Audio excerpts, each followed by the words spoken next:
Serial गुम है किसी के प्यार में की शुरुआत में ईशा सवी को फिलहाल हॉस्टल के कमरे में शिफ्ट न होने के लिए कहती है। ईशा कहती है कि वो एक दूसरे के बहुत करीब हैं और उसके दुश्मन सभी को नुकसान पहुंचाने की कोशिश कर सकते हैं। सवी अग्नि करती है और अपनी गणपति उत्सव की व्यवस्था देखती है। वो कहती है कि वो हॉल के अंत में बप्पा की स्थापना करेगी। ईशा पूछती है कि हॉल के बीच में क्यों नहीं, तो सभी कहती है कि बप्पा के बगल में माता गौरी की स्थापना की जाएगी। बप्पा अपनी माँ के बिना अधूरे हैं। ये सुनकर ईशा इमोशनल हो जाती है। आयुष सभी के पास जाता है और उसकी लीडरशिप क्वालिटीज की तारीफ करता है। वो उसकी टीम का हिस्सा बनना चाहता है और त्योहार मनाने के लिए गिफ्ट देता है। सभी उसका गिफ्ट एक्सेप्ट कर लेते हैं और आयुष मुस्कुराता है।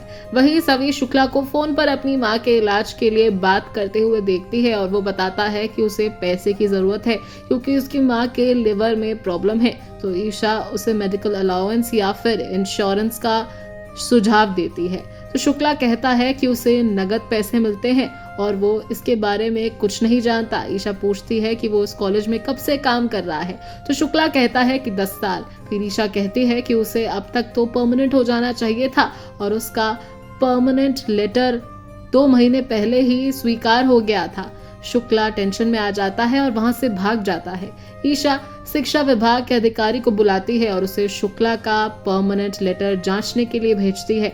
वो कॉलेज में हो रही इरेगुलरिटीज के बारे में बताती है। वहीं दूसरी तरफ ईशान अपने लिए ईशा की चिंता को याद करके इमोशनल हो जाता है। सुरेखा अंदर आती है और पूछती है कि क्या उसे सिर दर्द हो रहा है। ईशान कहता है कि वो ठीक है। तो सुरेखा कहती है कि ईशा उसकी प्रॉब्लम है और ये तभी खत्म होगी जब वो ईशा और शांतनु का तलाक करा देंगे। वो कहती है कि वो कागजात तैयार कर लेगी और ईशा से उस पर सिग्नेचर करा लेगी। वो यशवंत के पास जाती है और उससे तलाक के कागजात तैयार करने के लिए कहती है क्योंकि वो ईशान को ईशा से सिग्नेचर करवाने के लिए मनवा लेगी।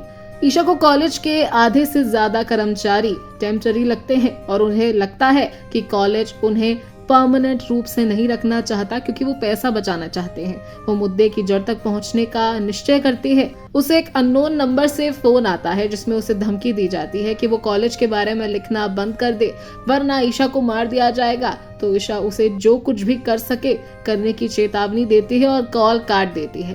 अगली सुबह भोसले गणपति उत्सव मनाने के लिए तैयार हो जाते हैं। सुरेखा ईशान को तलाक के कागजात दिखाती है और कहती है कि वो उन पर ईशा के सिग्नेचर लेने के लिए किसी और को भेज देगी क्योंकि वो ईशान को परेशान नहीं करना चाहती। तो ईशान कहता है कि वो उन पर सिग्नेचर करवाएगा और उस मुद्दे को हमेशा हमेशा के लिए खत्म कर देगा।